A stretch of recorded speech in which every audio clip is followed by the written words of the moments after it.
Hey,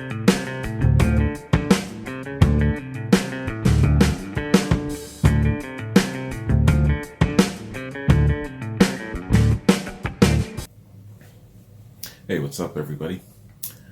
I'm gonna do another classic rock reaction. This is a Led Zeppelin double shot. We're first gonna do Communication Breakdown, and then right after that, we're gonna do I Can't Quit You, Baby. Let's get it.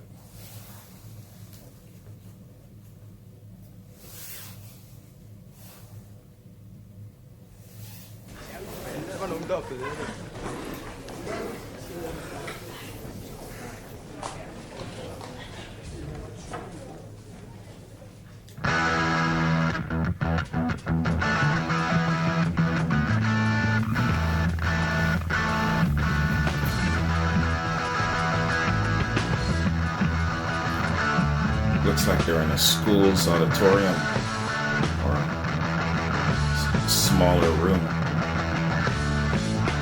Hey girl, stop what you're doing. Hey girl, you drive me to ruin. I don't know what it is about you that I like such a lot, but I know, baby, that you got a lot, and that's what I want.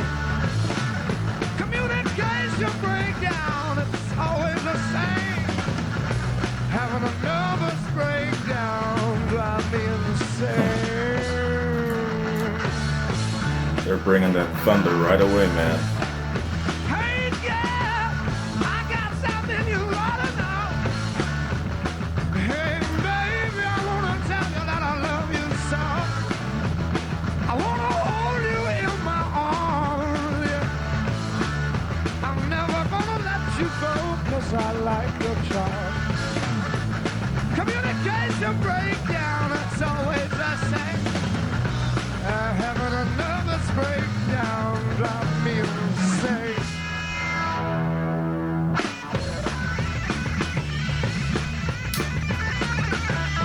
Man, this guy's incredible.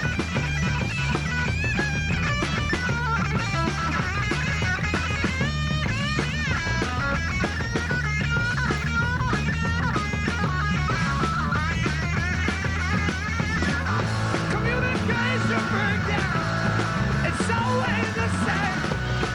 A nervous breakdown, it drives me insane. My baby.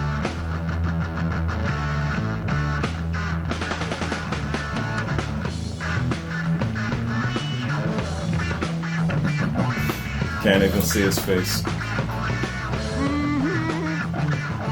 gonna be right, baby.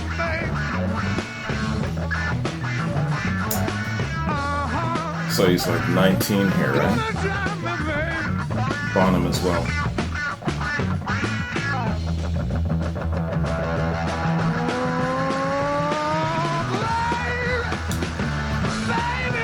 Just one person bobbing their head in the crowd.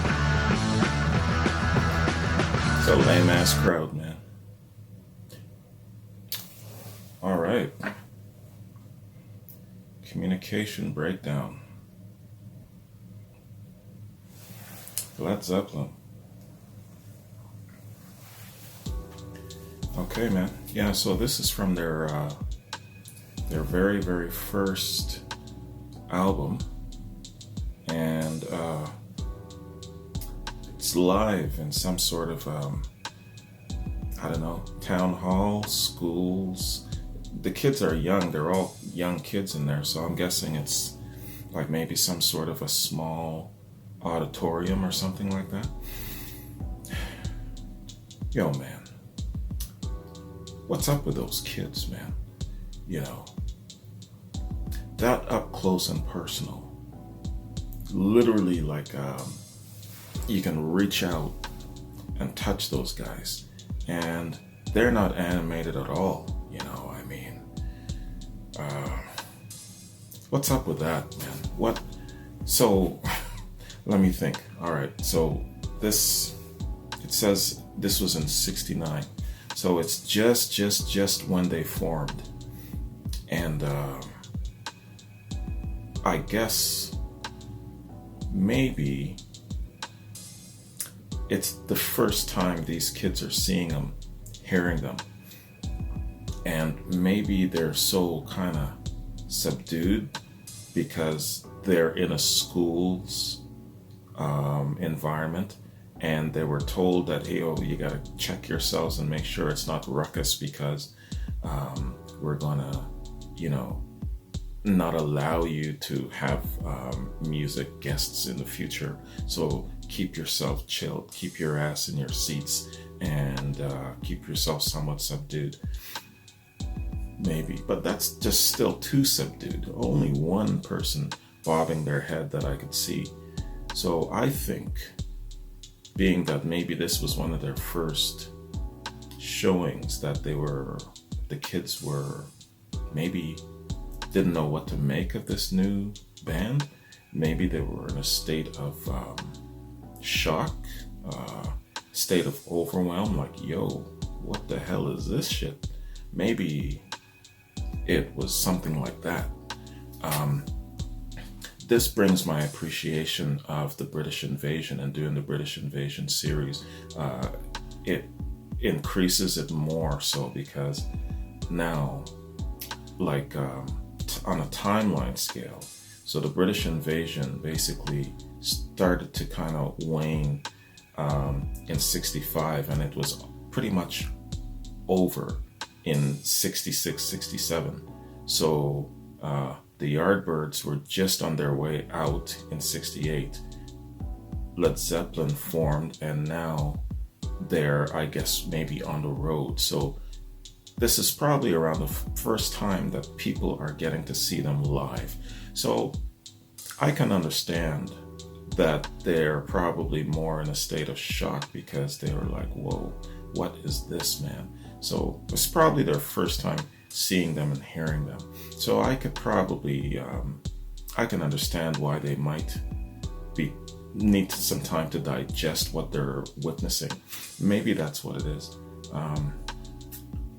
Yeah, that's probably what it is. But, I think that there were other acts that were probably just as hard and loud. I mean, Hendrix was happening, Cream was already formed, I believe. And probably other heavy-hitting acts, but maybe, this was the hardest at the time. This song definitely is a prelude to a heavier, heavy metal sound to come, like Iron Maiden, for example. So, like in this song, though, just going into this song, First Impressions, it's short and it's sweet, but thunderous. And I like how, I like that galloping riff, it's unrelenting. It's just driving from the beginning all the way to the end. I like that. I like the subject matter of the song too. He's singing about his joy in being in a relationship with this lady, but it's also a little bit bewildering. He likes her charms. He wants to tell her that he loves her. Maybe it's one of those relationships where one person loves the other person a little bit more, or something like that. But there's a communication breakdown anyway, and he's feeling the frustration on his side. For some reason or another, he can't really communicate to her what he's feeling. Or maybe he's not very, very good with his verbiage, and something of that sort. Anyway, I feel that he is trying his best to woo her, and he's he's probably having a little bit of a hard go at it. Anyway, man, let me just do a little quick read on Led Zeppelin here. What I'm gonna do is I'm just gonna cut their profile in half a little bit, and then I'm just gonna get to the song facts of this song here. So here we go. So after changing their name from the New Yardbirds, Led Zeppelin signed a deal with Atlantic Records that afforded them considerable artistic freedom. Although the group were initially unpopular with critics, they achieved significant commercial success. They were inducted into the Rock and Roll Hall of Fame in 1995. The museum's biography of the band states that they were as influential during the 1970s as the Beatles were during the 1960s. Yeah, so definitely those kids were probably, I'm thinking about it now, in a state of shock. Yo, what the hell is this? Communication Breakdown is from their 1969 debut album. It was released as the B-side of Good Times, Bad Times, the group's first single in the US. Composition. The song was one of the first worked on by the band, shortly after formation and before they had played any gigs. It developed from a guitar riff played by Jimmy Page, while the rest of the band wrote the song around it. Bassist John Paul Jones later said, quote, This is Page's riff. You can tell instantly," unquote. Singer Robert Plant could not receive a songwriting credit owing to a previous record contract, and consequently, it was credited to the other three band members. Communication Breakdown was part of the group's initial live set in 1968. It was played at every gig until 1970, after which it was featured as an encore. The group played it on at least one show for all subsequent tours, including their residency at Earl's Court in 1975, the second appearance at the 1979 New Birth Festival, and the band's final tour in 1980. Plant played it on some of his solo tours, while Jones performed it live at Diamanda Galas in 1994. Legacy. Communication Breakdown was an inspiration for the Ramones guitarist Johnny Ramone for Johnny Ramone's downstroke guitar style. Ramone stated in the documentary Ramones: The True Story that he built up his skill of his downstroke playing style by playing the song over and over again for the bulk of his career. Okay. So that is the back formation of Communication Breakdown. All right, man. So let's check out our second feature of the double shot. I Can't Quit You, Baby. All right. I Can't Quit You, Baby. Let's get it.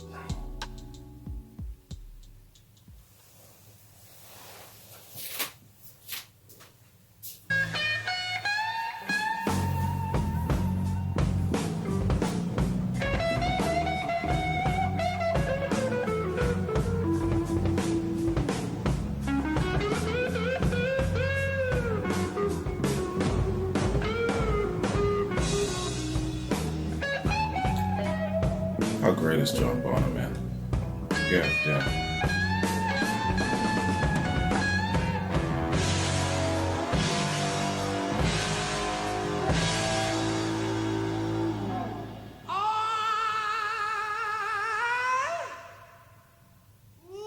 Sometimes I get so worried. Sometimes I get so blue. Just one thing I can never do. I can't quit you, babe. When I think I'm gonna put you down for a little while,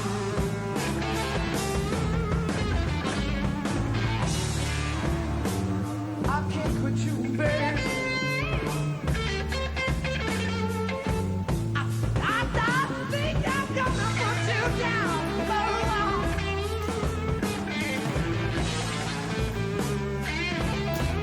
Otis Rush, baby. I said you messed up my happy home. Willie Dixon and Otis Rush.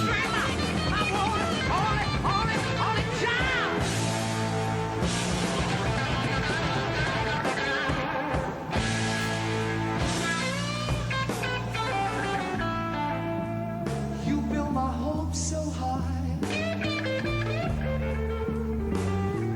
better than you let me down so low.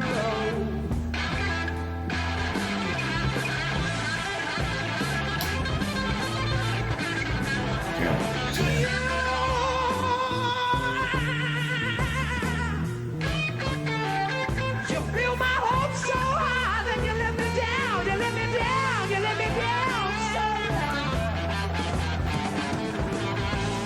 A thunderous version of Otis Rush's I Can't Quit You, Baby. Don't you realize, sweet baby, woman, I don't know which way to go.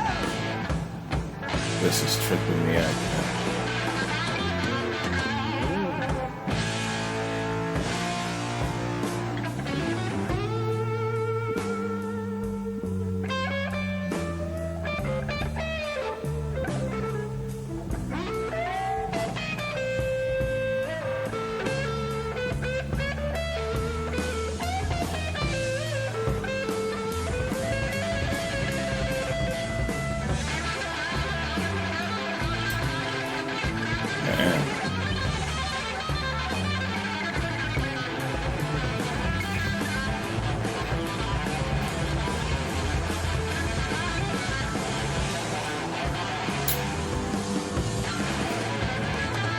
This cool ass guitar solo was certainly not in his original version.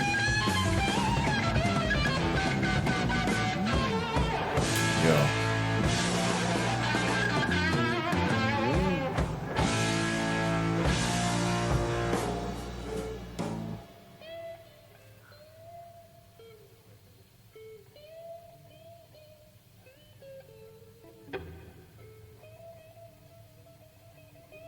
Soft and thunderous.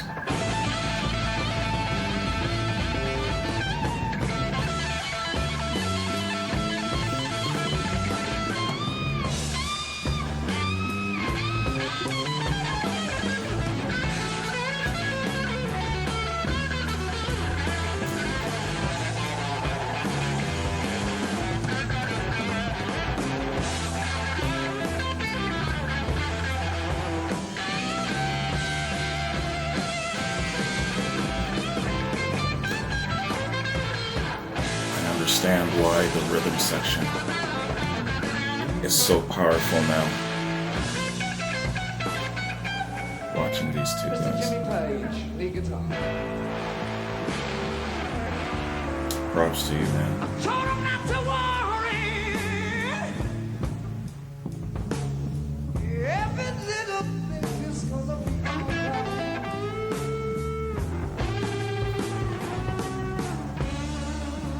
Baby, baby, baby, baby, baby, baby, baby, baby, baby.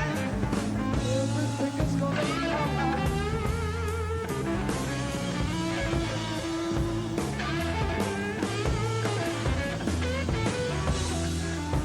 Woman, I can't quit you, babe. I think I'm gonna put you down for a while.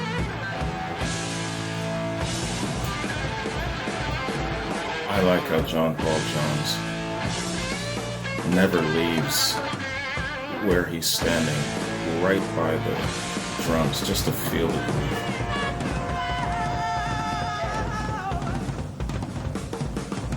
Yeah, damn.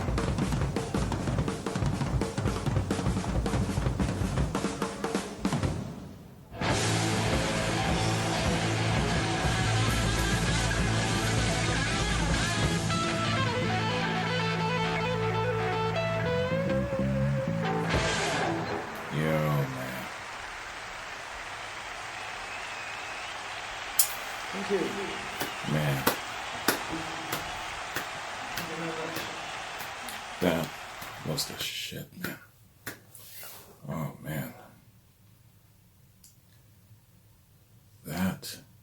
is Led Zeppelin's rendition of the old Otis Rush tune, I Can't Quit You Baby.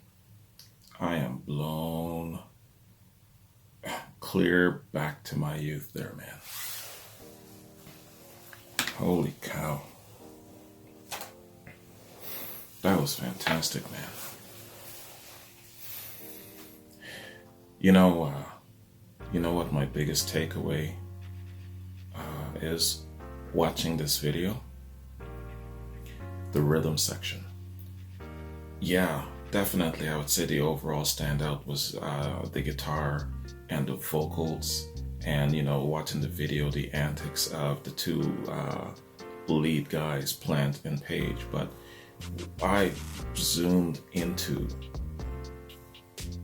the guys in the back, John Paul Jones and John Bonham. Jones just never leaves the side of the drums. He stays there because he's feeling the groove more. He's feeling the vibration of the drums. It all starts with John Bonham. He literally feeds the rest of them.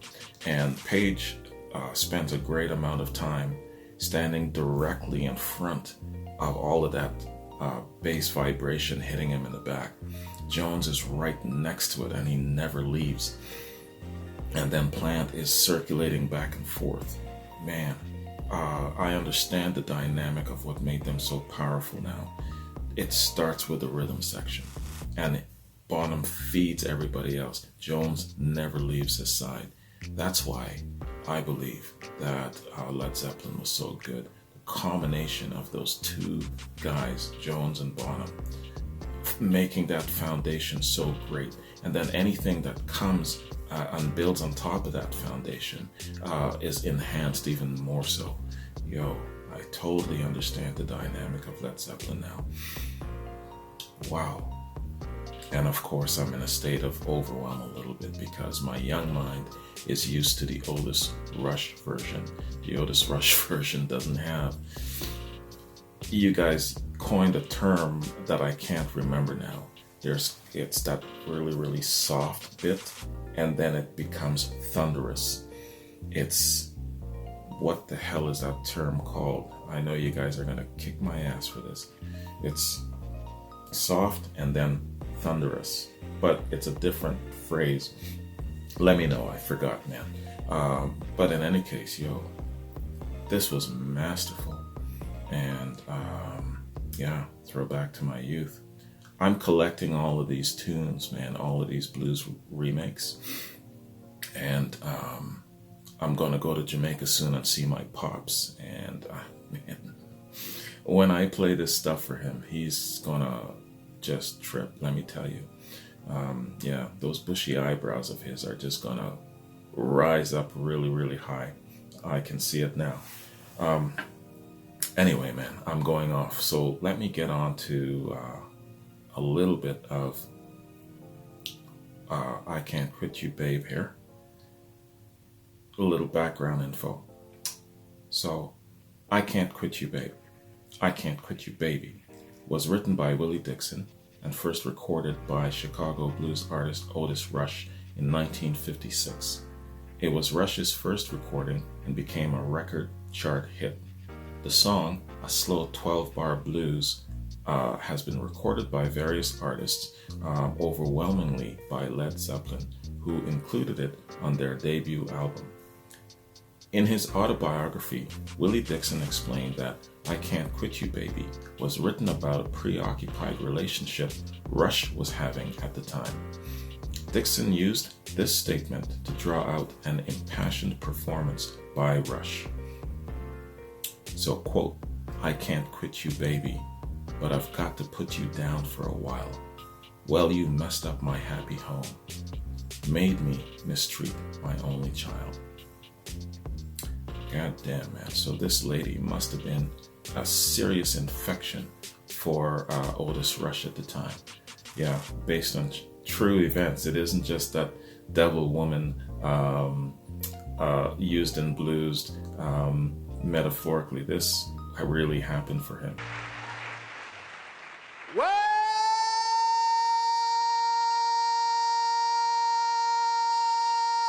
I can't quit you, baby. But I gotta put you down for a while.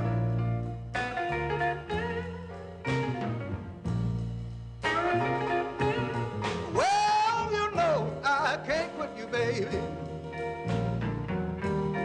But I gotta put you down for a while.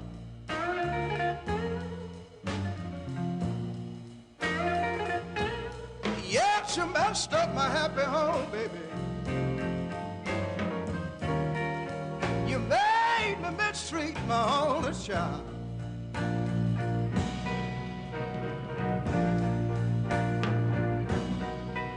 Yes, you know I love you, baby. My love for you I could never hide.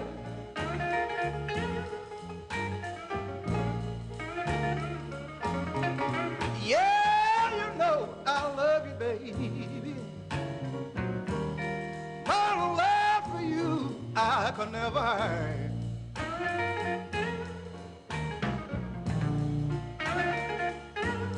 Yeah, you know I love you, baby. Well, you know you're my desire.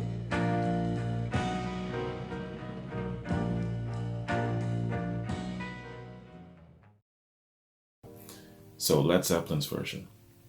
Led Zeppelin recorded the song for their 1969 debut album.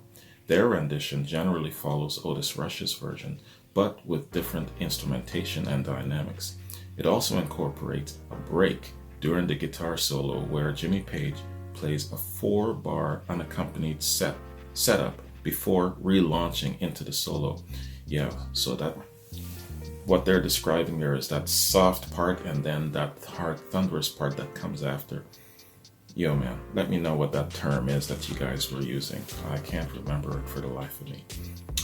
So many musician types consider this one of Led Zeppelin's technically strongest performances, but Jimmy Page admits that it's far from perfect. He told Guitar Player magazine in 1977, quote, "There are mistakes in it, but it doesn't make any difference. I'll always leave the mistakes in. I can't help it.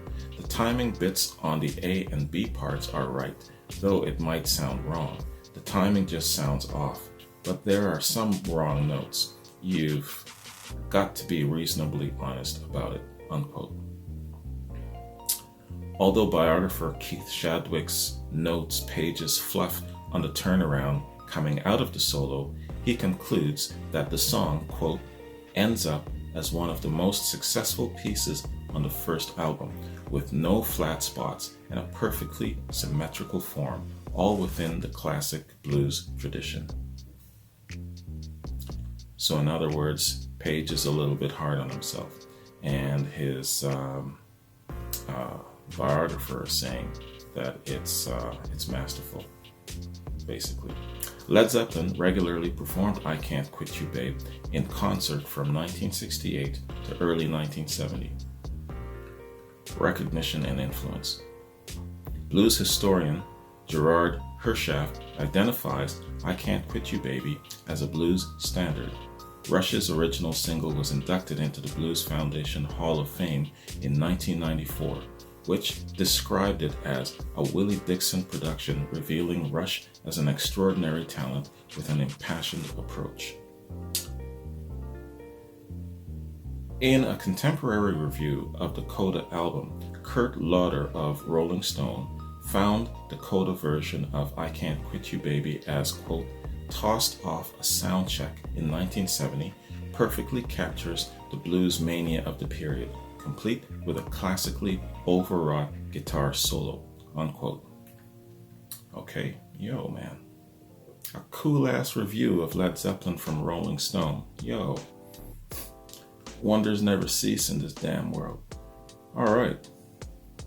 So that is the background info of the song and the cover of Led Zeppelin's rendition.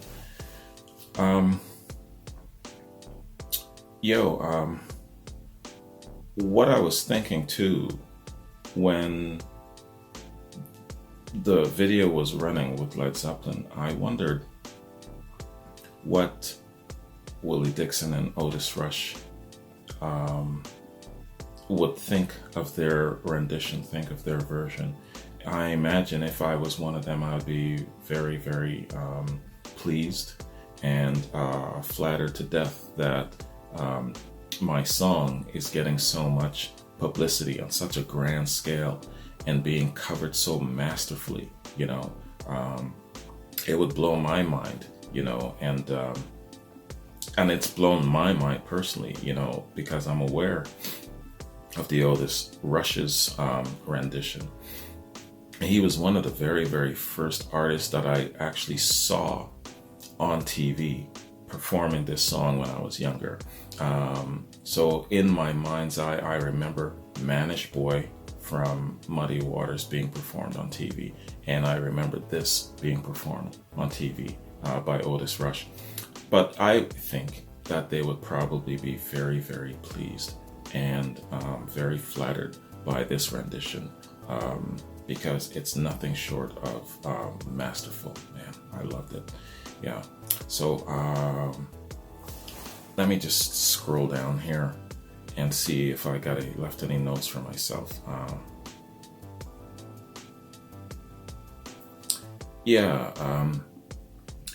The note I left for myself is basically an update for you guys.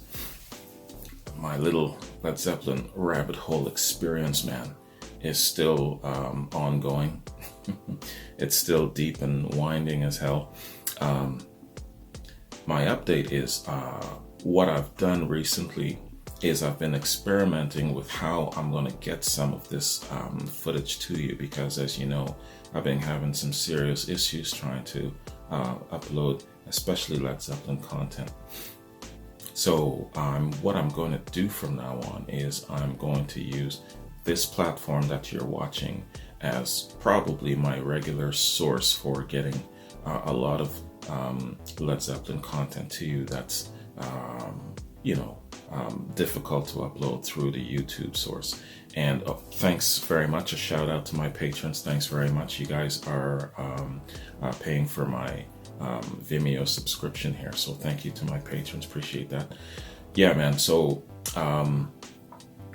how many more times is going to be next? And then from there, I'm going to move on towards the second album, Led Zeppelin 2, starting with Whole Lotta Love, I believe. And I already know, I've made a note for myself that once I get to Heartbreaker, I will not exclude the other song following it. Man, I can't remember what the other song is, but so I have those notes, and I know that for a fact. I've had my life threatened by my friends that once I get to Heartbreaker, don't you dare not play the second track. So I've got that. Okay, so back to this song, man. Masterful rendition and a cover by Led Zeppelin. I love it a lot. And like I said, but some of these old blues remakes that these guys have covered are incredible. And I can't wait until I collect them and gather them and then present them to my dad. And so and I know a lot of you were asking me to try and get his impressions on it and maybe get him in front of a camera. I'll do my best, but I can tell you right now, man, my dad is an old, stubborn,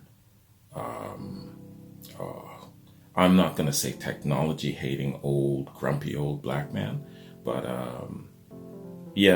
that's exactly what he is. Sorry, Pops, that's what you are, man. So I'll try my best to see, maybe a miracle will happen where he'll allow me to actually put a camera in front of his face. But just to let you know, don't get your hopes up there. But I'll definitely pass on to you what he thinks and what he says.